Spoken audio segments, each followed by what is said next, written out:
네, 인사드리겠습니다. 청주와 서울에서 사업하는 이영건입니다. 반갑습니다, 여러분. 예, 새해 복 많이 받으십시오. 예, 여러분 새해에 대해서 첫 저희 홈미팅 하는 방이라서 시간이라서 제가 세배 인사 먼저 드렸습니다. 세뱃돈은 이따 계좌번호 알려드릴 테니까 넣어주시고요. 예, 오늘 제가 새해 첫 강의로 사실은 엊그저께 갑자기 얘기를 들었는데요. 뭐 항상 저는 준비돼 있으니까 그 어떤 강의를 해드릴까 고민을 막 하다가 얼마 전에 지난주에 그 본사에서 강의를 해주신 게 있어요. 은퇴 설계를 위한 강의를 해주신 부분이 있는데 그게 그 경제학 박사님이 양석준 교수님께서 상명대 교수님께서 해주신 강의가 경제학자가 바라본 은퇴 준비 세 가지 요소라는 내용으로 강의를 해주신 내용이 있는데 이게 너무 내용이 괜찮더라고요. 그래서 이 내용과 제가 지금 하고 있는 1인 지식 기업가, 그 다음에 1인 기업으로서의 아메이, 이 부분을 엮어서 이 내용들이 어떻게 지금 현재 트렌드와 현재 저희 세대들, 소위 말해서 은퇴를 준비해야 되는 저희 세대들이 어떻게 서로 어우러지고 이것이 이어지고 중요한 포인트가 되는지에 대해서 제가 오늘 약 한 50분 동안 여러분께 안내를 해 드리도록 하겠습니다. 일단 첫 번째 꼭지로 경제학자가 바라본 은퇴 준비의 세 가지 조건이라는 내용으로 양석준 교수님이 해주신 강의를 제가 다시 한번 전달을 한번 해드리겠습니다. 일단 첫 번째로 여러분 이런 얘기 많이 들어보셨습니다. 재수 없으면 120세까지 산다. 제가 볼 때는 다 120세까지 사실 것 같아요. 재수가 아무리 없어도 100세 넘기실 것 같아요. 왜냐하면 이 데이터가 나와 있습니다. 실제로 저희가 70년대에 나라별로 약간 다른데요. 신기하게도 우리나라 사람들의 이 평균 연령이 70년대는 되게 낮았었습니다. 그런데 지금은요. 이 올라가는 이 그래프를 보십시오. 우리나라가 유난히 더 빨리 평균 연령이 급속도로 늘어나고 있어요. 그래서 70년대 대비해서 2020년대 약 50년 동안에 우리의 평균 연령이 20년이 늘었습니다. 그럼 앞으로 50년 더 지나면 어떻게 될까요? 여기에 120살 더하면 103세가 되겠죠. 그래서 우리가 100세 인생, 100세 인생 하는 겁니다. 제 나이가 딱 지금 만으로 50인데 제가 100세가 돼도 우리 평균 연령은 100세로 늘어나 있는 거예요. 그러니까 다른 나라는 이 기울기로 봐서는 아마 우리나라만큼 못 살 것 같아요. 지금 기울기로 봐서는. 근데 우리나라는 분명히 100세가 넘을 것 같고요. 어느 교수님은 이렇게 말씀하십니다. 재수 없으면 200살까지 산다고요. 모를 일이죠. 또 의학이 발달되니까. 그래서 여러분들이 오래 사시는 거는 분명히 확실한 일이다라는 부분만 먼저 인식해 주시고요. 그런데 문제는 지금 경제 위기가 왔죠. 코로나 이후에 경제 위기가 왔습니다. 그러다 보니까 이제는 어떤 그 경제 위기의 공포가 어떤 공포로 가고 있냐면 저희가 해고가 빨라지는, 은퇴가 빨라지는 것으로 레이오프의 공포로 다가오고 있다고 합니다. 그 실제 예로요, 실제 데이터로서요, 재작년 요맘때 미국 같은 경우에 15,000명이 해고가 됐대요. 근데 작년 요맘때, 작년 11월에는요, 76,800명이 해고가 됐다고 합니다. 즉 6배 정도가 해고가 된 거죠. 늘어난 거죠. 그리고 세계 굴지의 회사들, 세계 1, 2, 3, 4위 회사들, 애플, 구글, 테슬라 이런 데들이 구조조정을 엄청나게 작년 말에 진행을 했는데 그 중에서도 특이한 거는 뭐냐면요. 애플 같은 경우에는 아예 인력 채용하는 부서 자체를 없애버렸대요. 그 얘기는 무슨 얘기냐면 앞으로 채용이 영구적으로 안 하겠다는 얘기죠. 그 정도로 이제 진짜 책 제목으로만 나왔던 고용의 종말이 진짜로 이제는 현실로 오고 있다.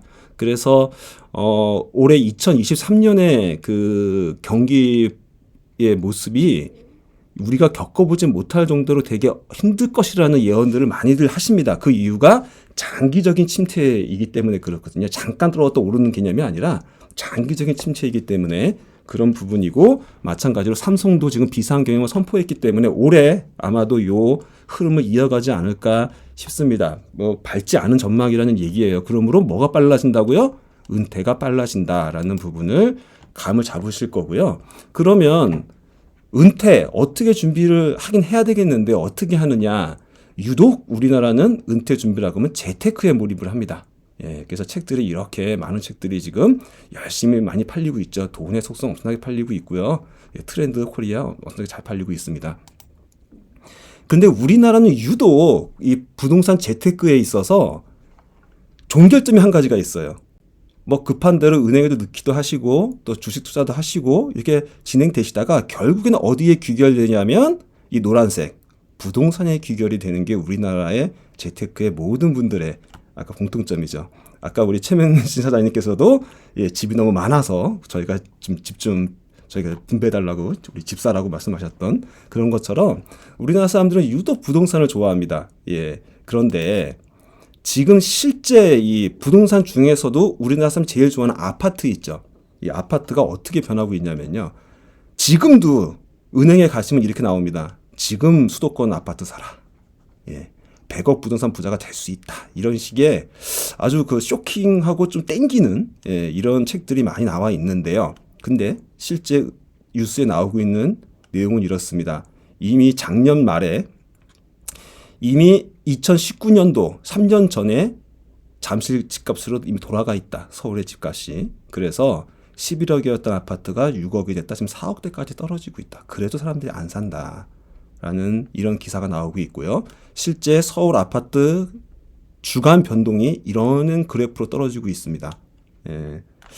이 부분은 무엇을 의미하는가를 좀 생각해 봐야 될 것 같아요. 예, 예전 같은 경우에는 단순히 잠깐 뭐 다시 올라가고 뭐 이렇게 그 부동산 대책이 너무 이게 강력하게 떨어져서 떨어진다거나 뭐 이런 식의 내용이지만 지금은 세계 전체의 경제 상황이 이러하기 때문에 이렇게 떨어지고 있는 추세다라는 말의 얘기이기 때문에 모르겠습니다. 예, 섣불리 말씀을 못 드리겠지만 그렇게 우리가 맹목적으로 부동산 투자가 우리 재테크의 마지막 수단으로 귀결되는 게 과연 맞을까라는 부분에 의문을 근본적으로 던져주고 있는 내용입니다. 그런데 또 한 가지 그 은퇴라는 부분도요. 각 직종별로 대기업, 중견기업, 중소기업, 공기업들의 평균 은퇴 연령이 이렇다라고 합니다.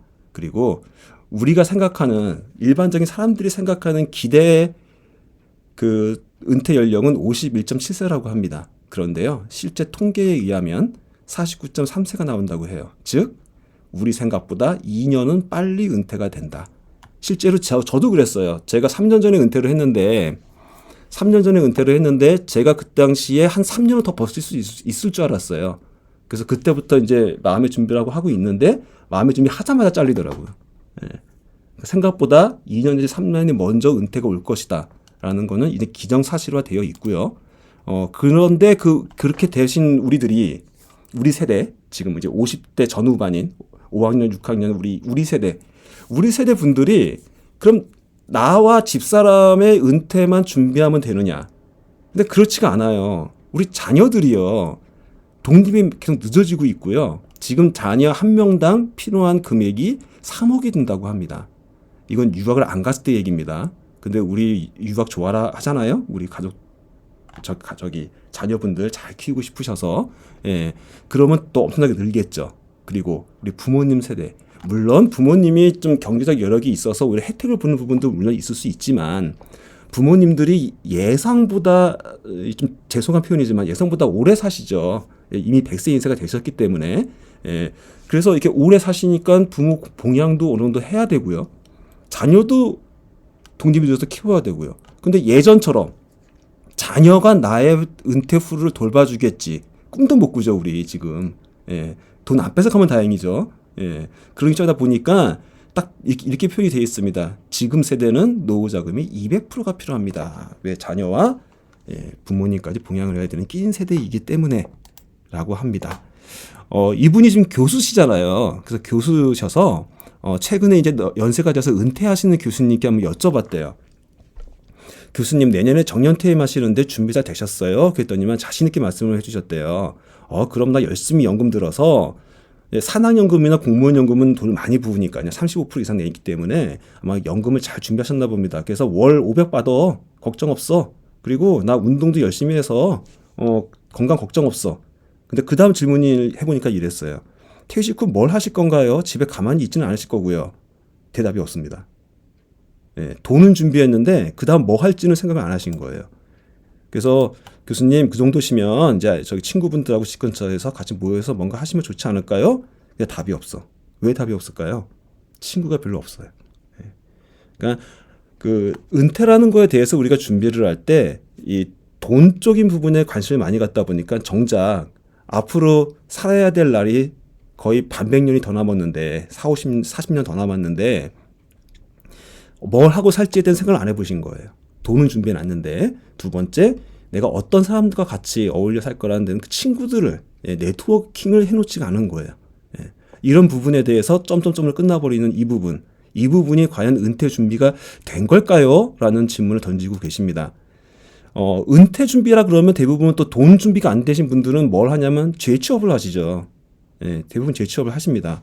그래서 50대 은퇴하시고 재취업하시고 또 60대 은퇴하시고 재취업하시고 70대 재취업하시고 그래서 결국 90대까지 능력이 있어서 계속 재취업을 한다고 한들 계속 또 은퇴가 반복되는 이런 일이 발생이 되죠. 그래서 가장 이상적인 은퇴 전략은요. 바로 지금쯤 40, 50대에 지금 혹은 60대에 첫 은퇴를 하실 때 그때 은퇴 준비를 잘 해놓으셨다가 그 은퇴 후에 다시 하시는 일을 죽을 때까지 평생 할 수 있는 일이 가는 것이 가장 이상적인 은퇴 전략이다라는 부분, 이 부분을 미리 마음을 가지시고 준비하셔야 된다라는 내용입니다. 오늘 들어와 계신 분들 중에서는 우리 그룹에서는 정말 이 생각이 필요하신 분들이 있으실 거예요. 연세 때 그분들 계실 거예요. 근데 은퇴를 이미 해보신 경험 입장이신 분들에서는 이제 두 번째 은퇴부터는 이렇게 돼야 되겠죠. 예, 두 번째 은퇴부터는 이런 생각을 가지시면서 준비가 되실 것 같습니다. 그래서 세 가지 요소라 그랬잖아요. 예, 이 박사님 생각하는 세 가지 은퇴의 요소. 그 첫 번째 요소는 뭐냐면 바로 외로움입니다. 외로움을 준비하십시오라는 부분입니다. 은퇴하게 되면 외로워지십니다. 예, 제가 경험해 봤거든요. 엄청 외롭습니다. 바로 지난달까지만 해도 팀장님 그러면서 뭐 술 한잔 하세요 뭐 하세요 달라붙던 사람들이요. 딱 제가 은퇴하자마자부터 전화도 안 받습니다. 왜? 이제 쓸모가 없으니까요. 나한테 뭐 밥 사줘서 술 사줘서 혹은 내가 사준다 그래도 당신과 먹은들 은퇴했는데 무슨 도움이 있다고 시간을 갖고 당신을 만납니까? 라는 거죠. 정말 외로워져요. 예, 남자분들 직장 생활에 매여서 직장 명함이 나의 전부인 줄 알으셨다면 정말 그때 외로움이 뭔가를 느끼시게 되실 거예요. 나 이름 석자 이 나로서의 뭘 지키지 않으시면 큰일 난다는 걸 느끼시는데 그게 바로 이 뭐의 내용이냐면 매력이 없어진 자의 슬픔이라는 겁니다. 뭔 얘기예요? 나 똑같은데 명함은 없어졌다고 내가 왜 매력이 없어요? 매력 없는 거예요. 예. 예를 들어서요. 내가 삼성에 다닙니다. 삼성전자의 이영건은 매력이 있어요. 왜? S그룹의 이영건이니까요. 근데 여러분이 이영건의 삼성전자를 만드셨냐는 거죠. 예.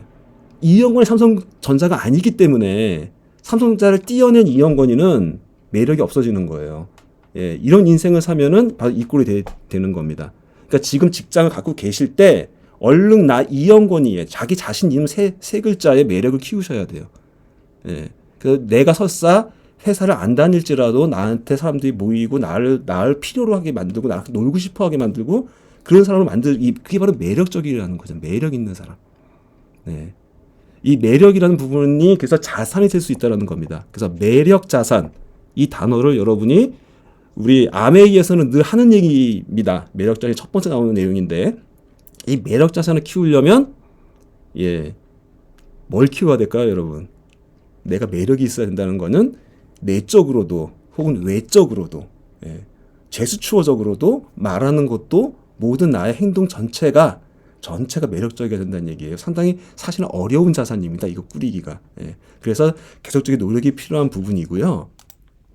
이제 그 다음으로 넘어가 볼게요. 그러면 아까 얘기했듯이 뭐 부동산을 잘 갖고 있습니다. 그래서 부동산에서 월세가 막 나와요. 그리고 아까 그 교수님처럼 연금 포트폴리오를 잘 해놓으셔갖고, 뭐, 연금만으로도 500이 나와. 그래서 소위 여러분 그 단어 알죠? 연탄녀. 예, 연탄녀가 연금만 타서도 살 수 있는 노후를 사시는 여성분들이 연탄녀고요. 연탄남이 바로 이제 아까 교수님 같은 분이십니다. 예, 그런 분들로 사셨다 한들, 외로운 문제가 해결이 될까요? 라는 퀘스천이 생기는 겁니다. 예. 그러니까 은퇴 준비가 돈만으로 안 된다는 이유가 바로 이 외로움 때문일 수 있다라는 부분 한번 생각해 보셔야 될 것 같고요. 그렇다면 골프 치면 될까? 돈 있는 사람끼리 모여서 골프 치면 될까? 아니면 착한 사람들끼리 모여가지고 종교단체 같은 데서 봉사하면 될까? 아니면 사회적인 기업을 만들어가지고 사회적인 일자리를 많이 하면 될까? 이런 의문을 가지실 수 있을 겁니다. 뭐 이게 절대 아니라는 뜻은 아닙니다. 이런 생각을 가지게 될 거예요. 그래서 이런 쪽에 많은 노력이 필요하기도 하고요. 어떤 일화에 이런 게 실렸다라고 해요. 어떤 분이 노후 대책은 충분히 했어. 돈은 모아놨다는 얘기죠. 그런데 심심해서 못 살겠어. 그래갖고 나는 청소 일을 한다. 청소 일을 하신답니다. 그래서 아침에 눈을 뜨면 나의 일이 있다는 것이 너무나 좋다. 일을 하니까 밥맛도 좋고 삶의 활력도 느끼고, 그리고 사람들이 나 청소한다고 뭐 한들 나는 원래 돈이 있는데 청소하는 거기 때문에 전혀 눈의 시선이 거기에 의식되지 않는다. 아주 행복하다라는 말씀이세요. 좋은 얘기죠. 좋은 얘기입니다. 건강하신 부분이에요. 근데 이 부분이 끝까지 좋을지는 잘 모르겠습니다. 한번 더 지켜볼게요. 어쩌면 저렇게 내가 건강해서 또 육체노동으로 뭔가를 할 수 있는 일이 생기는 이 일 갖고 만족하는 것도 물론 나쁘지만은 않은데요. 그것보다 더 좋은 어떤 롤모델이 있지 않을까 싶습니다. 바로 이 세 분을 롤모델로 이분이 지정하셨는데, 첫 번째 윤여정 배우님, 얼마 전에 엄청난 그 미나리로 엄청난 대박을, 전 세계적인 월드스타가 되셨죠. 이 연세에. 그래서 사람들이 이분을 연세가 드셔도 매력적인 배우로서 인정을 하고 사람들이 몰립니다. 성철스님, 지금은 돌아가시긴 했지만 살아 계실 때 많으신 분들이 이분의 말씀을 들으려고 막 절에 줄을 쓰고 계셨죠. 강의 거기에. 그 다음에 워렌 버핏, 이분과 점심 한 끼 먹는데 몇백억이 들죠 지금은. 몇 년 전만 해도 몇십억이었는데 이 정도로 사람들이 그 돈을 들여서도 이분들을 만나려고 합니다. 이 연세 드신 분들을. 왜 그럴까요? 매력이 있기 때문이죠. 이분들을 뵈면 뭔가 배울 게 있고 매력적인 걸 배울 수 있고, 그리고 그게 바로 매력 자산이라는 거죠. 어쩌면 이렇게 되려고 약간이라도 더 젊으실 때 노력하시는 이게 중요하지 않겠냐는 부분, 이게 어마어마한 매력 자산이라는 거죠. 금액으로 따져봐도 워렌 버핏은 점심 한 끼에 몇백억, 장난 아니지 않습니까? 자, 그러면 이 매력 자산을 확보하기 위해서 뭘 준비해야 될까요? 라고 해서 6가지 예를 들어주시더라고요. 첫 번째는 외모입니다. 연세 드셨다고 외모 안 가꾸시면 안 됩니다. 몸매, 얼굴 관리, 외모 관리 하셔야 되고요. 성적 매력. 나이 든 대부분 성적 매력이 필요해? 그렇지 않습니다. 섹시한 외모에서 발생하는 각자의 개성과 스타일이 있다는 거죠. 그 다음에 활력. 신체적인 건강함과 유머와 가치로 활력 넘치는 모습을 보일 때 그 사람한테 매력을 느끼게 되는 거고, 사회적 요소, 우아함과 매력적인 제스처, 행동이라든지 말해야 하는 거, 이런 부분들도 다 그 사회적 요소가 되는 거고요. 스타일, 옷 입는 스타일, 화장법, 향수, 보석, 헤어스타일 하나하나 모든 게 나의 매력을 이끌어가는 거고요. 섹슈얼리티라는 거는 열정, 상상력, 장난기입니다. 여러분 장난기 있으세요? 상상력 있으신가요? 열정은 다 많이 있으신 것 같아. 근데 상상력과 장난기도 한번 더 나이가 드셨다고 포기하지 마시고 계속적으로 가져가실 필요가 있을 것 같습니다. 이 6가지 예를 들어드렸습니다. 이 6가지. 자, 여러분이 지금 아까 은퇴 후에 여러분이 하고 싶은 일을 아마 오면 생각해 보셨을 거예요. 생각하신 일 중에 이 6가지가 과연 확보되는 그 일인가요? 라는 부분을 한번 생각해 보시길 바라겠습니다. 두 번째 요소는요, 건강입니다. 이건 그냥 와 닿죠. 뭐 오래 사셔야 되면 당연히 건강하셔야 됩니다. 그 부분 한번 짚어볼게요. 건강, 아까 말한 이 월세 받는 거, 그 다음에 연금 받는 거, 돈은 모아졌으니 이거 갖고 있으면 건강해질까요? 그렇다고 100% 얘기할 수는 없겠죠. 돈 있으면 물론 건강해질 가능성이 높아집니다. 뭐 헬스도 다니고 못 할 수 있고 하니까. 하지만 돈만 있다 그래서 건강해지는 건 분명히 아닐 거예요. 아까 이분도요, 문제는 뭐냐면 청소가 즐거워서 하는 건 좋은데 연세가 들면 당연히 아파지잖아요. 더 이상 청소 못 하시잖아요. 이렇게 돼서도 할 수 있는 일은 아니시잖아요. 이게 분명히. 그래서 이 일이 건강을 담보로 한 일까지는 아니시다. 물론 이런 마음을 가지시는 건 좋지만, 그래서 이 일이 95세까지 할 수 있는 아니기에 이 일은 그렇지만은 않은 것 같다라는 결론이고요. 그래서 이 교수님께서 해주시는 가장 큰 키워드는 끝없이 도전할 수 있는 일을 찾으십시오라는 겁니다. 도전할 수 있는 일을 찾으십시오. 여러분이 95세까지 할 수 있는 일은 꾸준한 도전이 뒤따르는, 그런 일들이 된다는 부분입니다. 그 너무나 큰 도전이라기보다는 작지만 계속적인 도전이 있는 그런 일이어야 된다라는 말씀을 해주시고 계세요. 왜냐하면 첫 번째는요. 몸뿐만 아니라 마음도 건강해질 수 있는 일인가 생각해 보시라는 겁니다. 네. 몸과 마음이 모두 건강해질 수 있는 일인가? 앞으로 해야 될 일이요. 두 번째, 가끔은 몸이 안 좋거나 아니면 노후된 후에도 할 수 있는 일인가? 라는 부분도 생각해 보시라는 거죠. 예. 이런 차원에서 아마 지금쯤 우리 아메 사업을 하시는 분들은 뭔가 막 떠오르고 계실 거예요. 지금 뭔가가 떠오르고 계실 텐데 그 다음에 한번 다시 정리를 해보겠습니다. 그다음에 세 번째, 그다음에 경제적인 거. 아까 보여드린 부분이에요. 예. 뭐 연금이라든지 이런 거 다 중요한데요. 여기서 좀 키워드를 가져가야 할 부분은 이 부분입니다. 무형자산. 네. 그다음에 복리. 이 두 가지 키워드를 한번 가지고 생각을 해보겠습니다. 이 그래프 많이 보셨죠? 부의 사사분면, 돈 버는 방법에 네 가지 방법이 있습니다. 라는 걸 여러 가지 책에서 보셨을 겁니다. 특히 로버트 기요사키의 부자 아빠 가난한 아빠라는 책에서 나오는 내용인데 이 내용은 네트워크 마케팅만 해서 하고 있는 내용은 아닙니다. 모든 경제학에서 다 나오고 있는 내용이에요. 즉 내가 하는 일이 육체 노동에 의해 이루어지는 일들이 요 위에 있는 바로 노동소득과 이전소득이라는 부분입니다. 예, 그 다음에 밑에 있는 사업소득과 투자소득에 해당되는 부분이 바로 앞으로 우리가 가져가야 될 소득이다. 라는 궁극적으로 가져가야 될 소득이다라는 부분인데 이 두 가지 소득의 공통점은 뭐냐면요. 바로 경영이라는 단어가 들어갑니다. 여러분 경영이라는 게 뭘까요? 뭘 다루는 거요? 이런 거 아닐까요? 뭘 다루는 거? 예. 무엇을 다루는 걸까요? 사람 다루는 거? 예. 회사 다루는 거? 혹은 사업장을 다루는 거? 물론 경영인데요. 가장 크게 이 교수님이 딱 찍어서 말씀해 주시는 것은 바로 뭐냐면 자산을 다루는 게 경영이라고 합니다. 자산을 다루는 게 경영. 예. 자산을 다루는 게 경영인데요. 곧 여러분들은 경영을 하는 직업을 가지셔야 되는데 그 자산을 다루는 자산이 뭔데요? 라고 물어보실 수 있을 거예요. 부동산 자산이죠. 예. 돈도 자산이고 뭐 사업자를 갖고 있는 사업자도 자산일 겁니다. 근데 그 구분을 어떻게 할까요? 라는 부분이에요. 자산의 반대말은 부채입니다. 여러분. 자산의 반대말은 부채인데 시간을 놓고 봤을 때 돈을 벌어주는 게 자산이고요. 시간을 놓고 봤을 때 돈을 쓰게 하는 것이 부채입니다. 그러면 똑같은 부동산도요. 여러분. 시간이 지나면서 계속적으로 월세가 나오면서 손익분기점이 맞아떨어지면 그거는 자산일 수가 있어요. 근데 어떤 부동산은요. 월세도 안 들어오는데 재산세만 계속 나가. 그 다음에 시가도 떨어져. 이거는 부동산 자산이 아닙니다. 부동산 부채입니다. 여러분들 돈 벌면 제일 좋아하는 거 뭐죠? 자동차 사시죠. 자동차 1억짜리 자동차 샀다고 칩시다. 그 1억짜리 자동차가 시간 지나면 2억으로 커지나요? 절대로 안 그렇죠. 사는 그 순간부터 그 차는 되팔려 그러면 반값으로 떨어져 버리죠. 그 다음에 매년 자동차세 나가고 연비 나가고 수리비 나가고 계속 나가죠. 대표적인 부채가 바로 자동차입니다. 여러분. 그 다음에 부동산도 무조건 자산이 다 되는 건 아니다. 이런 느낌을 가지시면 될 것 같은데요. 지금 이 교수님이 해주고 싶었던 말은 바로 요겁니다. 자산은요. 건강이 자산입니다. 라고 말씀하신 거예요. 왜? 건강하면 돈을 벌 수 있거든요. 더 늦게까지 나이 먹어서도 일을 할 수가 있고요. 행복하게 사실 수가 있고요. 여러분이 건강하시면 그 매력이 느껴져 사람들이 또 모여서 돈이 되고요. 예, 이럴 수가 있는 그 건강 자산. 그다음에 매력 자산.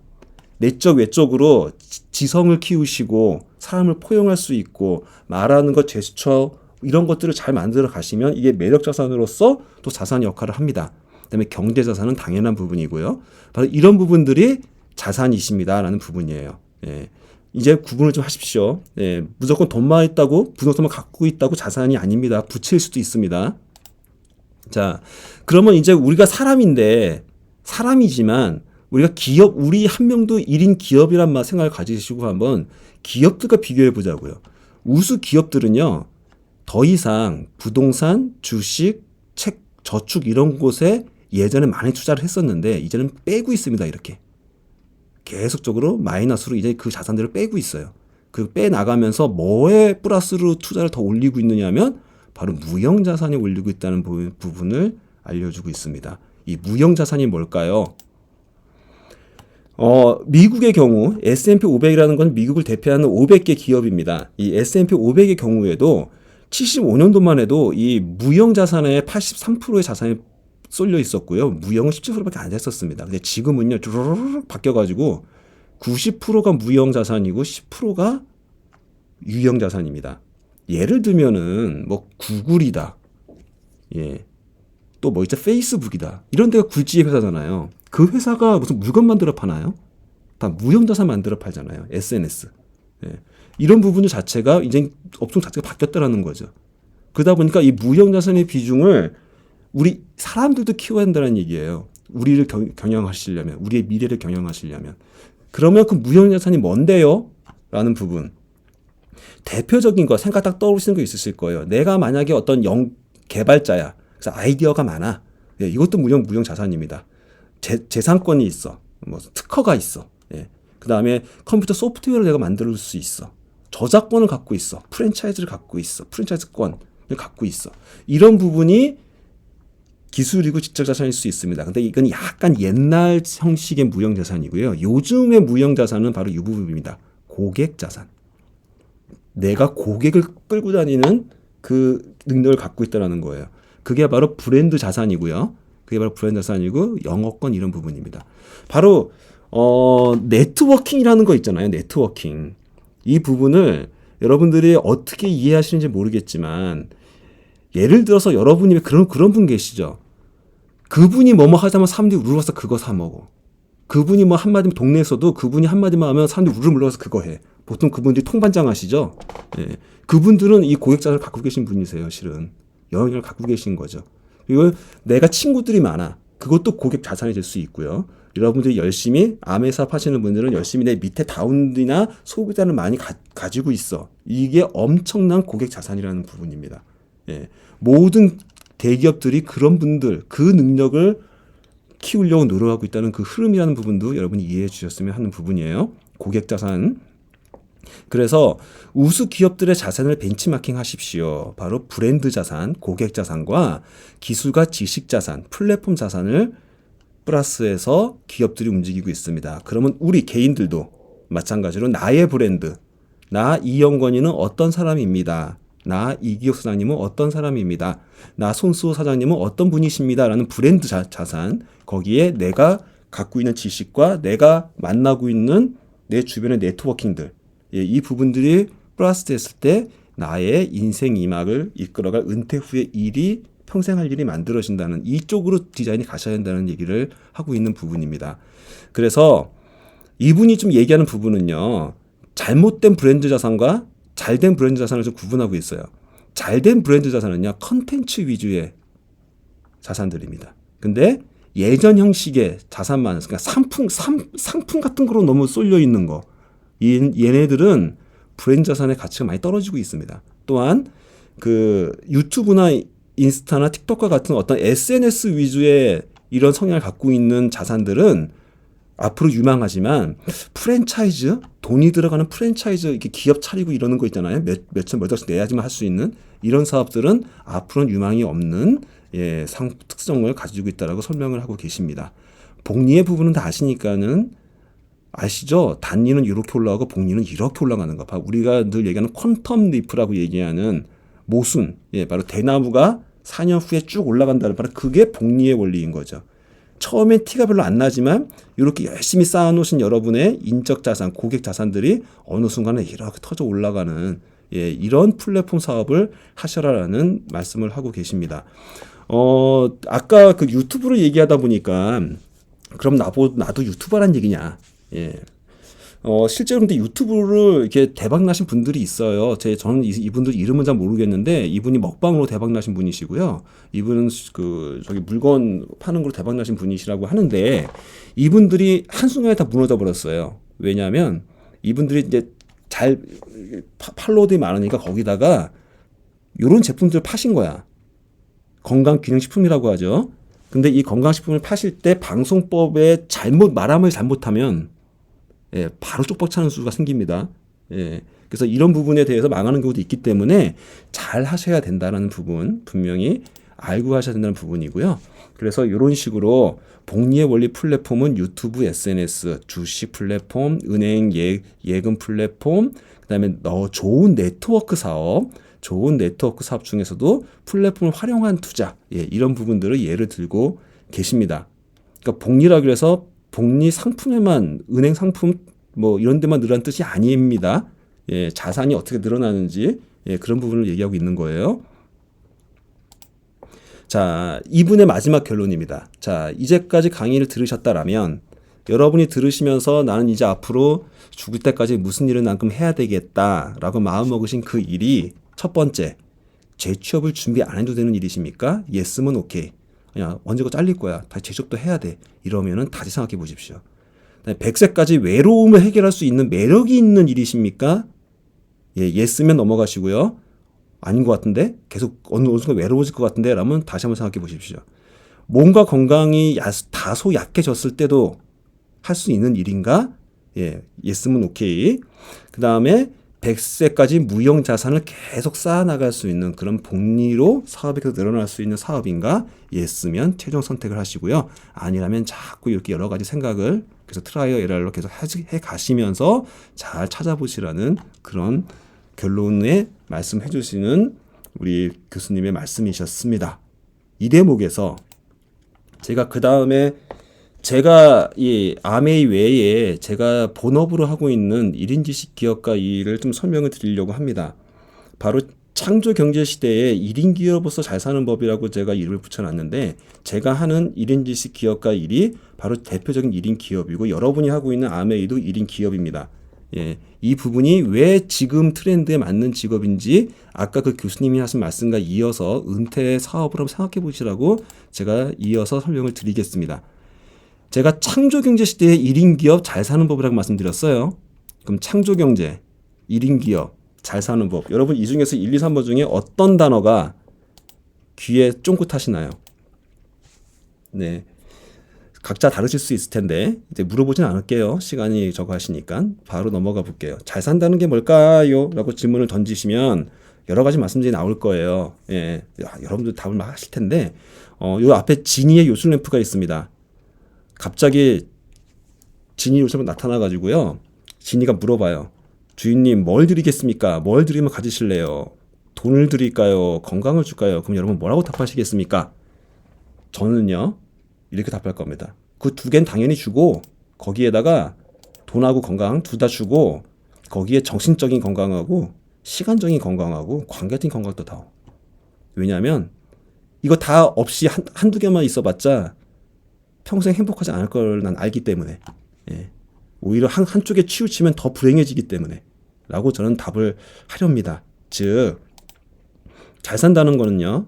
육체적으로나 정신적으로나 시간적으로나 관계적으로 건강하신 이 네 개 다리가 균형을 맞아야지만 잘 살 수 있는 거지 이게 한쪽에 균형이 안 맞으면 무너져 버리기 때문에 절대 건강해질 수가 없습니다. 돈만 많은 사람들 행복하게 살 수 없는 가능성이 그래서 높은 겁니다. 그런데 이 네 가지 기둥 밑을 받치는 게 재정적인 건강이에요. 그러니까 돈 무시하면 안 됩니다. 돈 먼저 잘 만들어 놓고 그 위에 기둥을 쌓으셔야 된다는 이 그래프를 이 도형을 좀 여러분이 생각하시면서 인생 2막도 준비하시면 좋겠습니다.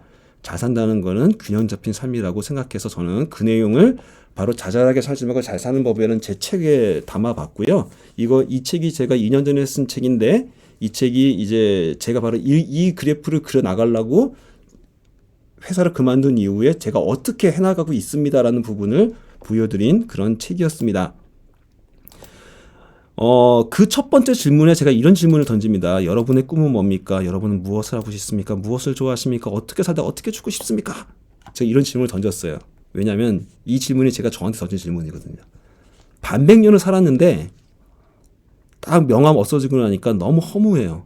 아까 이영권의 제가 다니는 회사가 JSR인데 이영권의 JSR이 아니고 JSR의 이영권으로 살다 보니까 JSR을 딱 떼는 순간부터 나는 뭐예요? 아무 쓸데기 없는 잉여인간이 되어 있는 거죠. 잉여인간, 남아도는 인간이요.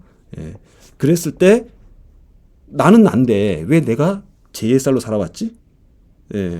즉 엄청나게 자잘하게 살아왔더라고요. 열심히 살았는데. 왜냐면요. 내 인생을 안 살았기 때문입니다.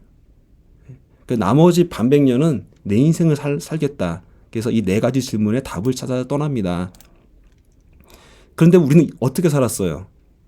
열심히 공부해라. 그러면 좋은 대학 간다. 좋은 대학 가라. 그러면 좋은 직장 간다. 왜 좋은 직장 가라 그랬어요? 예, 돈 많은 배우자 만나라고요. 틀렸나요? 사실이죠. 이 말 많이 들었어요, 실제로. 제가 아무리 이쁜 여자 데리고 와도 소용없어요. 예, 돈이 많아야 될 텐데요. 예, 이렇게 살아왔어요. 회사에 왜 최선을 다해요? 안정적인 돈을 벌 수 있으니까. 이거 맞나요? 아까 보여드렸잖아요. 바로 이 내용이에요. 우리나라는 트랙이 딱 있어요.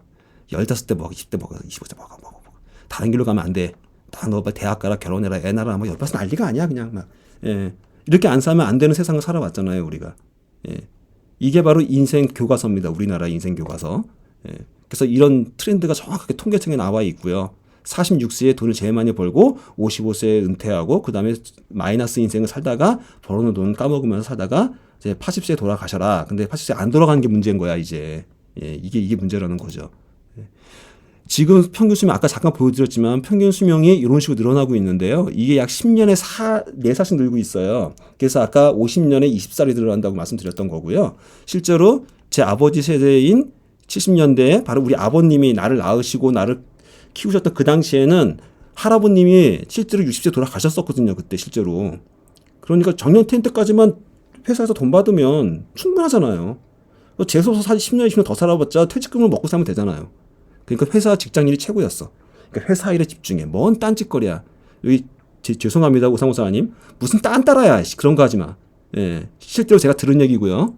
예, 실제로 제가 들은 얘기고요. 제가 야구 선수 하겠다고 했을 때 죽도록 맞았습니다. 야구 빠따로 그때. 예. 무슨 그딴 짓을 해. 그냥 회사 들어가. 왜? 60살까지 월급 받다가 그냥 죽으면 돼. 그때는 그 말이 맞았어요. 왜? 그때는 실제로 60세 돌아가셨으니까. 근데 그렇게 말씀하신 그분이 내일 모레 구순이십니다. 저희 아버님이십니다, 바로. 예. 이 미래의 변화에 대해서는 예측을 못 하신 거예요. 이게 지금 문제입니다. 저희가 문제예요. 그러니까 100세 인생을 사신다라는 게 준비된 자한테는 축복이지만요. 준비가 안 돼 있는 분에게는 불행이라는 부분을 여러분들이 꼭 생각을 해보셔야 되고요. 그러면 우리는 왜 시키는 대로 열심히 살아왔는데 왜 이 인생 중간에 딱 중간에서 이런 혼란이 생기지? 이 부분을 한번 전 세계적인 흐름과 우리나라의 흐름에 대해서 한번 비교를 해봐 드릴게요. 우리나라가 바로 6.25 마치고, 그러니까 일제시대 끝난 다음에 6.25 전쟁 끝난 다음에 정말 전쟁의 폐허에서 이 서독에 광부로 나가면서 월남 파병을 하면서 간신히 잘 살아보세요. 새마을운동회하고 88년도에 기적적으로 서울 올림픽을 개최하고요. OECD에 가입하고요. 빚을 주던 나라가 빚을 이제 주는 원조로 하는 첫 번째 국가가 되고요. 이제는 선진국이 돼 있습니다. 이 과정이 바로 뭐냐면 추격 경제라는 세상을 밟은 거예요. 우리는 선진국이 했던 그대로 따라가서 간 거예요. 대신 엄청나게 열심히. 예, 정답은 있기 때문에 선진국이 했던 대로 그대로만 열심히 밤을 새서 하면 우리는 분명히 빠르게 성장할 수 있었어요. 우리나라의 성실함이죠. 예. 그런데 지금은요. 우리나라가 선진국이 돼버렸어요. BTS가 전 세계 1위잖아요. 월드컵에 우리 BTS가 노래를 불러요. 예, 이런 나라입니다. 우리나라가. 그런데 우리가 한류를 누굴 따라해요? 따라할 데가 없잖아, 더 이상. 예. 우리나라가 이제는 창조를 해내야 돼요. 한류가 전 세계 문화의 1등이기 때문에 이제 우리가 아이돌 그룹의 아이돌 문화에 선도를 해나가야 되는 이제 그 입장입니다. 이런 거를 바로 창조 경제라고 합니다. 예. 대부분의 그 선진국들은 바로 이 창조 경제를 이미 접어들어서 지금 하고 있었던 거고요. 우리나라는 이제부터 창조 경제에 접어든 겁니다. 딱 우리가 반평생 왔을 때, 딱 우리 세대가 일로 넘어온 거예요. 그런데 이 차이가 뭐냐면요. 바로 이겁니다. 우리 때는 도서관에다가 책만 파면은 그 다음에 자격증만 따면은 바로 취업 웬간하면 됐어요. 바로 그 부분이 추격경제 시대입니다. 그래서 이런 교과서가 존재했던 거예요. 근데 하필이면 우리가 딱 인생 기막을 접어드는 이 순간에 우리나라가 창조경제 시대를 접어들어 버린 거예요. 선진국이 돼버려서. 우리는 이렇게 반평생을 살았는데 이 분위기에서 살았는데 이게 접어든 거야. 근데 이 창조경제는 어떤 의미냐면요. 이분이 누구죠? 전 세계적인 사과 장수. 예. 이분이 이런 짓을 하신 거잖아요. 이렇게 살던 세상에서 갑자기 뽕 튀어갖고 옆에 세상으로 뛰어 넘어간 거예요. 바로 아무도 생각하지 못한 이 스마트폰이라는 거를 만들어내신 분이잖아요. 예, 이런 분은 뭐라고 얘기하냐면 또라이라고 얘기합니다. 예, 이분 대학도 안 나오신 분이세요. 예, 전혀 남들이 전혀 생각하지 못하는 희한한 걸 생각해서 그거를 행동으로 해내는 분, 이런 분들이 위인이 되고 이런 분들이 전 세계의 경제를 이끌어가는 이런 시대가 되었다는 겁니다. 이게 바로 창조경제라고 얘기를 하는 부분입니다. 그러니까 우리가 지금 살아온 이 텀바구니에서요, 자연스럽게 넘어가는 게 절대로 아닙니다. 가만히 있으면 그대로 갇혀 있어요. 내가 노력해서 점핑해서 넘어가 줘야만 창조경제에 갈 수 있는 거예요. BTS처럼요. 예. 이런 노력을 하지 않으면 우리의 자녀들은 잘 살 수가 없습니다. 우리 또한도 나머지 50년을 잘 사시려면 이런 노력을 좀 하셔야 돼요. 기존의 고정관념을 버리시고요. 새로운 세상을 점프해 나갈 수 있는 마음가짐을 가지셔야 된다는 겁니다. 그러시려면 첫 번째, 다른 사람과 경쟁하려고 하지 마시고요. 그 경쟁은 추격경제 시대에서 하는 얘기입니다. 이젠 경쟁이 아닙니다. 나를 돌아보셔야 돼요. 나를 돌아보셔서 내가 과연 누구인가를 찾으셔야 됩니다. 그래서 내가 과연 누구이길래 내가 어느 순간 어떤 때 꿈이 접혔고 그 꿈 때문에 내가 트라우마가 생겨서 나답지 않은 삶을 살았는가. 그 시대로 돌아가셔서 나의 내면을 다시 깨워서 나의 자아를 깨워서 진정한 나의 삶을 찾으셔야 됩니다. 나를 존중할 수 있는 삶으로. 그래야 바로 창조경제가 가능합니다. 창조성은 내 자아가 없이는 이루어지지 않아요. 그래서 지금 이런 모습이 돼 있는 겁니다. 나는 열심히 살았어요. 이게 지금 버스 길이잖아요. 버스가 항상 걸어가는. 나는 그 버스에 방금 내린 겁니다. 지금 50세가 됐는데요. 양복 입고 있잖아요. 송년이니까. 근데 나는 가장으로서 이렇게 짊어지어다 무거운 가방이 손에 쥐어 있어요. 근데 한쪽 손에는요, 내 영혼은 아직 초등학교 때 그때 동심 그대로입니다. 근데 넥타이 메고 있고요. 어른이라고 중전모 쓰고 있어요. 근데 실제 내 자아는 요 모양 그대로입니다. 어린아이 모습 그대로예요. 어쩌면 이런 모습으로 여러분이 지금 와 있는지도 몰라요. 예. 한번 이 그림을 잘 한번 생각해 보시고요. 내가 만약에 어떤 분은 이 모습이 대학생의 모습일 수도 있고요. 어떤 분은 중학생, 고등학생, 초등학생일 수도 있겠죠. 저는 참고로 초등학교 5학년생입니다. 이 모습이. 그 초등학교 5학년 때 나의 꿈은 무엇이었는지 다시 되돌아갔어요, 저는. 그래서 그때 되돌아가서 그 꿈을 다시 끌어올렸습니다. 어쩌면 성공적인 삶은 나를 찾아가는 여정일 수 있어요. 그래야 창조적인 경제에 적응하실 수가 있습니다.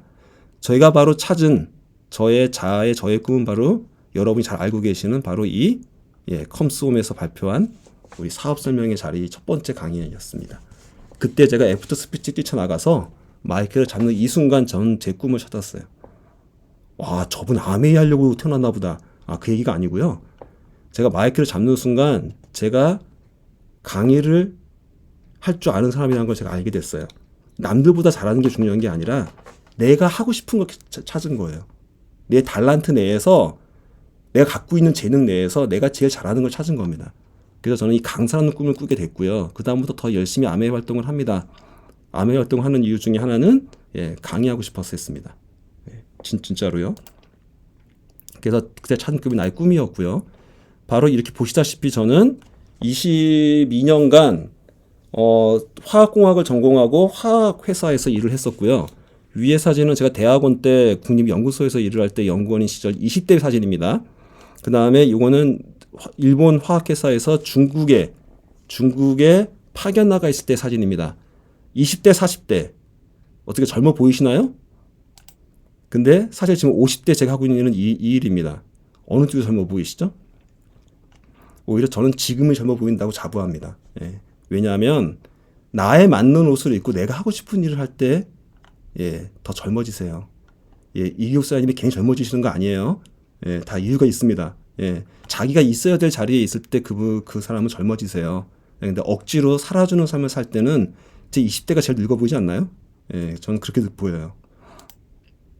바로 저는 제 개인이 바로 만 47세 때 제 자신의 추격경제 시대에서 이 스티브 잡스처럼 뛰어 넘어왔습니다.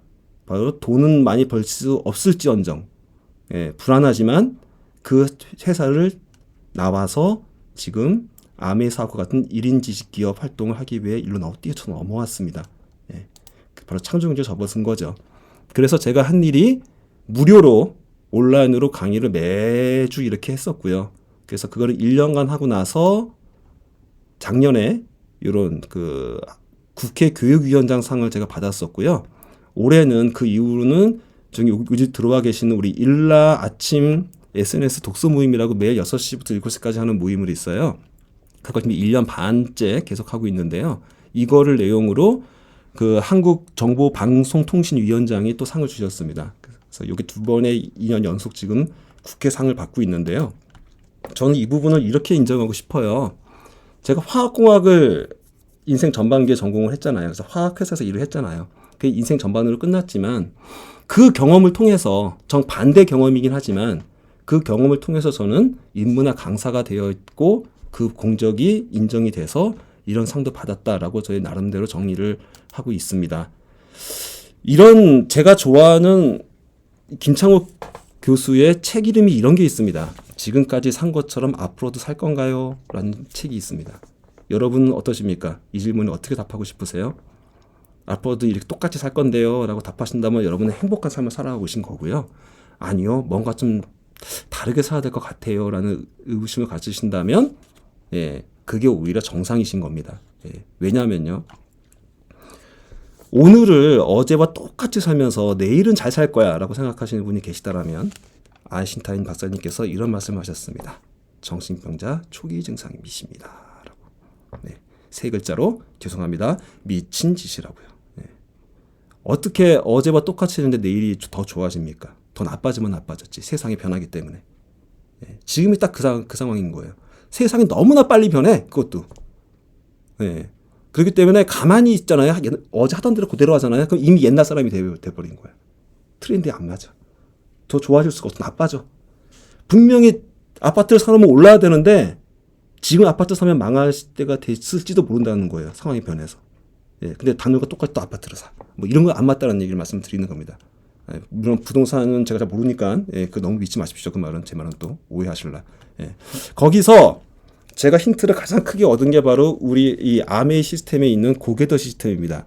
참고로 이 고게더 시스템은 아메이만 있는 게 아니고요. 200년 된 그 성공학의 집대성으로 되어 있는 그 고게더 시스템이에요. 5가지 스텝이 있고요. 그 중에 맨 마지막 단계 바로 사업에 성공하려고 단단히 작정한 사람을 고게더라고 부르는 건데요. 이 고게더가 되려면 5가지 스텝이 있다고 합니다. 자세한 내용은 제가 생략하도록 하고 중요한 건 5번째 내용이 중요한데요. 매일 작은 일을 하십시오라고 그래요. 근데 그 작은 일이 여러분을 목표에 다다르게 할 겁니다. 그래서 늘 당신이 그 자잘한 일을 하면서 당신을 액티브하게 활력적으로 만드는 그 일을 매일같이 하십시오 라고 하면서 빠지지 않는 일 5가지를 꼭 매일같이 하라고 그럽니다. 첫 번째, 책 읽으세요. 아니 사업에 성공하는데 왜 물건 팔아야지 책을 사래. 책을 읽으래. 왜 그럴까요 여러분? 앞에도 배웠잖아요. 매력적인 사람이 되셔야죠. 책 안 읽고 매력적인 사람이 되실 수 있을까요? 책을 읽은 사람과 안 읽은 사람은 말 10마디만 섞어보면 나옵니다. 벌써 한말떡하고 그래요. 이제 책 안 읽은 사람들은. 그 다음에 또 같은 얘기예요. 저기 우리 대통령이 있잖아. 나라가 어쩌고. 똑같은 그런 얘기만 나와요. 책을 읽으셔야지 여러분의 매력이 생기십니다. 두 번째, 성공자의 오디오를 들으십시오. 성공자라는 거는 먼저 하신 분들의 내용들. 우리 오디오 열심히 듣죠. 아메 사업 하시는 분은 아메 사업에 성공하신 오디오를 들으실 거고요. 우리 일라 가족 여러분들은 책을 먼저 읽으신 분들이 이 책 좋아요라는 성공담을 먼저 들으실 거예요. 사업하신 분들은 사업 잘하신 분들의 또 오디오를 들을 수도 있고요. 뭐 테드나 이런 거에서 각각의 요즘은 여러 가지 매체에서 좋은 오디오를 들을 수가 있습니다. 이런 거를 매일 만약 들으신다라면 여러분들은 책 한 권 읽는 정도의 어떤 그런 매력을 발휘하고 그 노하우를 내비게이션을 보실 수가 있게 되는 거죠. 세 번째, 미팅이라는 부분은 뭐냐면요. 사람을 만나라는 뜻입니다. 소비자만 만나는 뜻만은 아니에요. 사람을 골고루 사업 같이 하는 사람도 만나시고요. 그래서 우리도 미팅 여러 가지가 있죠. 사업하는 사람들끼리의 만남이 있고요. 또 소비자를 만나는 만남도 있고요. 또 전혀 새로운 사람을 만나는 또 만남들도 있어요. 그런 미팅들을 계속 가져가라고 하시죠. 이게 뭐예요? 네트워킹입니다. 바로 이 부분. 네트워킹. 다른 어떤 사업가도요. 네트워킹 안 하는 사업가는 없어요. 성공한 사업가는. 그냥 조그만 구멍가게를 하는 사람들도요. 저녁 때 꼭 새로운 사람들을 약속 잡아서 만나고요. 점심은 가급적이면 바깥에 사람과 만나서 밥을 먹습니다. 예, 다 네트워킹입니다. 이 1, 2, 3번은 여러분이 어떤 인생 이막의 사업을 혹은 하고 싶은 일을 생각하시더라도 반드시 해야 되는 일입니다. 4번, 5번은 그 하고 싶은 일에 따라 달라지는 거고요. 예, 여기 적혀 있는 내용은 이제 아메이라는 사업자를 위해 적어드렸습니다. 제품을 애용하는 사람, 그 다음에 사업 설명을 하는 일, 이것까지 매일같이 하신다면 반드시 고객더가 되실 수 있습니다. 라는 성공학의 정석입니다. 다른 분들은 다른 내용을 여기다 적으시면 돼요. 예. 민경현 선생님은 그 건강 헬스케어 제품에 대한 제품을 애용하셔야 되실 거고 또 뭐 그 저기 설명을 잘 하셔야 되실 거고 우리 이은영 선생님께서는 뭐 발효식품에 대한 그런 부분을 하셔야 되실 거고 이건 다 모든 사업이 공통이라는 거예요. 하지만 재밌는 거는요. 다른 사업에 가서 고객더를 보면 아무도 모르더군요. 근데 아메이는 누구나 안다는 거예요. 고객더가 뭔지를. 예, 그 정도로 아메이 시스템은 성공하게 정확하게 접속이 되어 있는 정석을 정확히 접속하게 되어 있는 체계적인 비즈니스 모델이라는 걸 저는 오히려 외부의 접속을 통해서 알게 되었습니다. 여러분 꼭 참고해 주시고요. 시간이 많이 지나서 빨리 진행하겠습니다. 제가 이걸 왜 말씀을 드리냐면은 저 자랑 아닙니다. 예, 빨리 넘길게요. 제가 책을 하루에 15분씩 읽었더니만 난독증 환자였던 제가 지금은 책을 쓴 사람이 작가가 되어 있고요. 그래서 딱 2년 걸렸습니다. 2년 동안 책을 읽었더니 1년에 100권이 읽어지더라고요. 그 책의 내용을 엮어서 제가 이 책을 썼고요. 그 다음에 사실은 저는 초등학교 때 중학생 초반까지 말 더듬이었습니다. 남 앞에 말을 절대 해본 적이 없습니다. 그런데 제가 지금은 여러분 앞에서 이렇게 말을 잘하는 척을 할 수 있는 사람이 되었습니다. 예, 이 또한도 제가 이렇게 매주 이렇게 강의를 해왔기 때문이죠. 예, 지난주에도 제가 2번의 강의를 했고 이번 주에도 좀 강의가 3번이 예약이 되어 있는데 이렇게 매주 하니까 제가 실력이 늘었겠죠. 그래서 지금 인문학 강사로서의 입지를 지키고 있고요. 아시겠지만 저는 한번 쓰러서 죽을 뻔했습니다. 몸 강의를 잘못해가지고요. 예, 그때 바로 우리 최분 목사님이 저를 오셔서 이 아메이 뉴트리라이트를 주심으로 해서 제가 건강해지기 시작을 했는데 이 또한도 아무리 좋은 뉴트리라이트 건강식품이 있을지언정 그걸 매일같이 먹어보신 분이 생각보다 많지 않으실 거예요. 하루도 안 빼고. 저는 그 더블 X를 받는 순간부터 단 한 끼도 안 빼고 그거를 먹었습니다. 지금까지 6년 동안. 그 덕분에 저는 다시 건강을 챙겨서 운동할 수 있는 몸이 됐고요. 운동을 할 수 있게 된 작년 1년 동안 열심히 하루에 딱 파괴별표기 100회씩을 했더니만 이랬던 몸이 이렇게 순간적으로 변했습니다. 지금은 다시 돌아왔습니다. 예, 지금은 다시 돌아왔는데 그래도 근육은 남아 있어요. 그 위에 체지방이 덮여 있긴 한데 근육은 그대로 남아 있습니다. 예. 창피하네요, 갑자기. 예. 그래서 정리를 해보면 첫 번째, 잘 산다는 것은요, 나의 삶을 살 줄 알아야 잘 사는 겁니다. 이래야 창조경제를 할 수가 있어요. 나의 삶이 아니면 창조경제가 안 됩니다, 절대로. 그 다음에 매일매일 보다 나은 뭐 하나를 좀 더 해보시는 겁니다. 그래서 항상 성장하시는 삶을 살려고 노력하셔야 되는 거죠. 가던 길 가지 말고 좀 다른 길도 가보시고요. 예, 하나 더 해보시고요. 예, 이런 삶을 가져보시는 게 잘 사는 길일 것 같고요. 그 다음에 균형 잡힌 삶을 살려고 노력하시는, 부단히 노력하시는 이런 3가지 삼박자가 맞아야 되지 않을까 싶습니다. 그게 첫 번째 잘 사는 법이라는 키워드를 말씀드린 거고요. 두 번째 1인 기업이라는 건 뭐냐면요. 도서관에 가서 찾아봤어요. 1인 기업에 관한 책을 찾아봤는데 이분이 이렇게 정의를 해놨더라고요. 개인의 전문성을 중심으로 네트워크를 형성하며 시장과 가치를 창출하는 직업이 1인 기업이랍니다. 이 키워드가 뭐예요? 전문성, 네트워크, 가치 창출이죠. 예. 여러분이 하려고 하고 계시는 일들이 이 3가지를 다 갖고 있는 일인가요? 한번 생각해 보십시오. 그러면 1인 기업을 하실 수가 있습니다. 대표적인 건 이런 거죠. 강사 크리에이터, 뭐 스마트 스토어와 바로 위로 코로나의 트렌드이고요. 바로 1인 기업이 바로 창조경제라는 겁니다. 왜? 창조경제에는 고용이 없어요, 이제. 각자 도생을 하셔야 됩니다. 지금의 자본주의 사회는 누군가의 소비가 누군가의 소득이 돼서 이렇게 줄이 쫙 꺼져 있습니다. 돈을 버는 사람과 돈을 쓰는 사람. 우리는 어디에 속해요? 대부분 여기에 속합니다. 8시간 일해서 돈 번 다음에 여기 가서 쓰고 또 가서 돈 벌고 여기서 쓰고 이런 일을 계속 해오고 사셨죠. 근데 이제는 이 벽이 무너지기 시작을 합니다. 그래서 연계라는 자라는 게 생겨요. 대기업 쪽에서는 이 연계라는 자를 잡으려고 이런 SNS를 만들고요. 쿠팡을 만들고 배달의 민족 이런 기업들이 생기기 시작을 합니다. 예. 우리는 이런 소비자는 뭐가 되나요? 인플루언서, 예, 라이브 커머스 하시는 분들, 자기가 직접 온라인으로 핸드폰 놓고 앞에서 막 광고해서 파시죠. 그 다음에 이 스마트 스토어 막 올려갖고서 물건 파시죠. 그 다음에 네트워크 마케터, 바로 아메이, 이런 분들이 열심히 소비자를 구축하셔서 예, 그 역할을 하십니다. 이게 연결하는 자예요. 소비자도 이젠 돈 버는 사람 넘어가는 그 통로를 지금 가고 계시는 겁니다. 이런 일은 창조적인 경제에 사용될 수 있는 일들이라는 말씀을 드리는 거예요. 그래서 셀마켓, 세포마켓이라는 일이 생기고 있는 거고요. 그 용어가 생기고 있는 거고요. 제가 다시 한번 정리를, 이 책은 이렇게 정리가 되어 있는데, 정동욱이라는 사진 제가 아는 분이십니다. 예, 구분영 선생님의 제자분이신데, 예, 이분이 쓴 책에서는 이렇게 정의되어 있는데, 저는 이걸 이렇게 바꿨습니다. 전문적인 경험의 공유와 연결을 통해서 가치와 수익을 창출하는 개인 플랫폼 사업이 1인 기업이다 라고 저는 정의를 바꿨습니다. 그러면은 뭐가 필요하죠? 경험 필요하시고요. 공유 필요하시고요. 가치가 필요하시게 되실 겁니다. 바로 이 부분입니다. 정리해 드리는 거예요. 1인 기업에서 꼭 필요한 게 뭐냐면요. 전문적인 경험이 필요하십니다. 물론 지금까지 반평생을 살아오신 그 경험, 그거를 그대로 살려서 난 평생 했으면 좋겠다는 분은 이미 많은 경험을 갖고 계세요. 이걸 잘 갈고 닦으시면 됩니다. 근데 이게 아닌가벼 하신 분들 계시죠. 저같이. 예, 47년을 화학을 했던 사람이 나 화학 아닌가벼 해버려서 그냥 저는 다 버렸잖아요. 예, 그리고 인문학을 하고 있잖아요. 이런 사람도 2년 정도만 꾸준히 하시면 예, 되더라는 겁니다. 예, 그러니까 그렇게 전문 경험을 쌓아가시면 되고요. 두 번째는 공유할 수 있는 걸 만드셔야 돼요. 나 혼자서만 하고 있으면 안 됩니다. 공유할 수 있는 걸 만드셔야 되고요.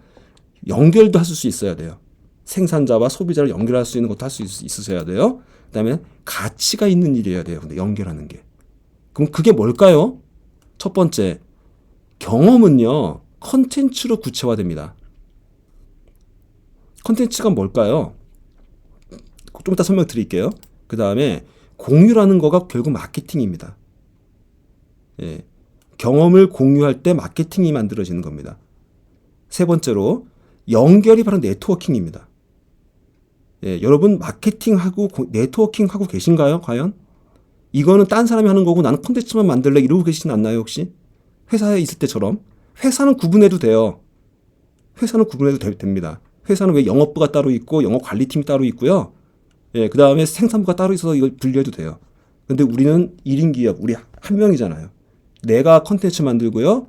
내가 마케팅 해야 되고요. 내가 네트워킹 해야 됩니다. 근데 그 컨텐츠는 어떤 고객한테 어떤 걸 줄 수 있어야 되냐면요. 성장이라는 가치를 줄 수 있어야 됩니다. 단순히 화장품 이거 좋아. 이거 사. 이게 과연 가치를 전달하는 걸까요? 이거 바르잖아. 피부가 젊어지고 너 자신감이 생긴다.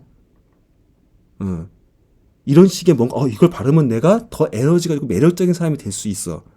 더 좋아질 수 있어. 라면 또 같은 내용이지만 설명이 달라질 수 있는 부분도 있어요. 근데 근본적으로 한번 생각해 보세요. 과연 내가 지금 만들려는 컨텐츠가 고객의 성장이라는 그런 가치를 줄 수 있는 것인가? 한번 생각해 보십시오. 컨텐츠는요, 이런 겁니다. 대표적인 건 책, 영상, 글, 강의. 네. 우리 아메이 사업하시는 분들도 혹시 착각하시진 않았으면 좋겠어요. 여러분들이 아메이 제품을 전달한다고 해서 그 제품을 파는 게 아니라고 얘기하시잖아요. 그게 그래서 파는 게 아닌 겁니다. 여러분들은 그 제품들을 설명하기 위한 여러 가지 이런 컨텐츠들을 만드시는 거예요, 실은요. 지금까지는 계속 구전으로 하셨죠. 사람 만나서 1대1로 만나서 계속 설명으로 1대1 강의로 그 부분을 하셨던 겁니다. 근데 이제는 세상이 바뀌어서 조금 다른 방법부터 생각해 보세요. 책, 영상, 글, 강의도 한번. 그리고 우리 홈미팅들 하시잖아요. 이 강의도 잘 녹화하셔서 소비자들한테 배포를 하세요. 그럼 컨텐츠가 되시는 겁니다. 예. 그래서 여러분들 네트워크 마케팅 하시는 모든 사람들이 한번 이걸 생각해 보실 필요가 있어요. 내가 파는 것이 과연 아메이 제품만이냐, 아니면 아메이 제품에 들어있는 성장을 위한 가치를 여러분들이 이 컨텐츠 형태를 하고 계시냐. 이 부분은 꼭 생각해 보실 필요가 있는 것 같습니다. 두 번째 마케팅이요. 유튜브나 블로그 활용할 수도 되고요. 또 지금같이 이런 줌 강의 혹은 매일같이 만나는 미팅들, 예, 이거 하시면 되고요. 네트워킹, 아까 그랬죠. 사람들 계속 만나는 미팅들. 근데 요즘은 조금 바뀌어서, 예, 줌이나 오늘같이 이렇게 줌으로 만나시는 거, 공개 채팅방에서 만나시는 거, 이런 부분들 온라인과 오프라인을 모두 겸용해서 사람을 계속 늘려나가시는 거, 예, 네트워킹. 그 다음에 그 부분이 결국엔 뭐로 귀결된다? 수익으로 귀결되는. 이게 됐을 때 우리가 평생 재미있게 내 하고 싶은 일을 하시면서 수익도 만들어지고 나의 자존감도 지키고 나의 매력 자산, 건강 자산, 그 다음에 경제 자산을 다 지켜나가면서 평생 할 수 있는 그 일을 할 수 있는 그 일이 만들어지지 않을까 싶습니다. 한번 정리해 볼게요. 경영자가 본 은퇴 준비의 세 가지 요소는 이렇게 얘기했습니다. 매력 자산, 건강 자산, 경제 자산을 지키세요. 거기에 제가 덧붙여 말씀을 드립니다. 매력 자산, 건강 자산, 경제 자산을 지키기 위해서 컨텐츠 한번 생각해 보십시오. 나만의 컨텐츠는 무엇일까요? 똑같은 아메이 사업을 하던, 똑같은 어떤 사업을 하시던, 혹은 보이스 컨설팅을 하시던, 어떤 소프트웨어적인 마케팅을 하시던 간에 거기에 나의 컨텐츠는 어떤 것일까? 라는 부분 생각해 보시고요. 그 다음에 네트워킹은 어떻게 하고 계시는가? 계속적으로 사람을 만나고 그걸 늘려가고 계시는가? 세 번째로 성장하고 계시는가? 성장이 멈추는 순간 이 사회가 너무 빨리 변화하기 때문에 사회를 쫓아갈 수가 없게 되는 세상이 돼버렸어요. 이거는 참 우리의 불행인 것 같습니다. 사실은. 예, 남들만큼 예전 사람들처럼 허허거리면서 뒷짐짓고 걸어다니면서 이 세상을 따라잡을 수는 없는 세상이 돼버렸네요. 안타깝게도. 예, 그래서 지금 세상에서의 가장 큰 키워드가 어쩌면 성장을 추구하는 것일지도 모르겠습니다. 예, 이렇게 세 가지 매력자산, 건강자산, 경제자산과 컨텐츠와 네트워킹, 성장이라는 이 부분을 여러분이 하고 계시는 1인 기업, 이 1인 기업이 여러분의 은퇴 준비에 특히 그 가장 좋은 예로서 아메이 사업도 분명히 1인 기업이다라는 이 부분에 대해서 어떤 성공학에서도 가장 정통을 하고 있는 부분이 또 아메이다라는 부분도 한번 관심을 가져보시기를 제가 말씀을 드리겠고요. 아메이에서는 이런 말이 있습니다. Helping people live better lives라고요. 이 어마어마한 가치입니다. 영어로 써 있어서 잘 모르실까봐 제가 한글로 다시 번역을 해드릴게요. 사람이 더 나은 삶을 살도록 돕는 것이라고 해석할 수도 있고요. 돕는 사람이 더 나은 삶을 삽니다 라고 해석할 수 있는 아주 기묘한 영어 표현입니다. 둘 다 맞는 말이죠. 예. 왜냐하면 아까 그랬잖아요. 다른 사람의 성장을 돕는 그 가치를 제공했을 때 그것이 돈이 될 수 있는 게 1인 기업입니다. 그거 말씀하신. 모든 사업이 그쪽 방향으로 향하고 있어요. 지금 사업들이 모든 방향이. 아메이 사업만 그런 건 아닙니다. 근데 아메이 사업은 80년 전부터 이런 사업을 하고 있었다라는 거. 예, 정확한 60년 전이죠. 예. 그리고 또 요즘 다른 여러 가지 마케팅들도 많고 다른 모임들도 많아요. 제가 속해 있는 다른 얘기 좀 드려볼게요. 제가 B&I도 제가 활동을 하는데요. B&I는 기버스 게인이라는 모토를 갖고 있어요. 주는 것이 얻는 것이다. 주는 것이 얻는 것이다. 제가 또 협회 활동을 하거든요. 대한민국 브랜드 협회에 제가 협회 활동하고 있는데 거기는 가치가 가치다라는 트렌드를 갖고 있습니다. 다 통하죠? 예, 다 통합니다. 즉, 나 혼자 살 수 없는 세상이 되어 있고요.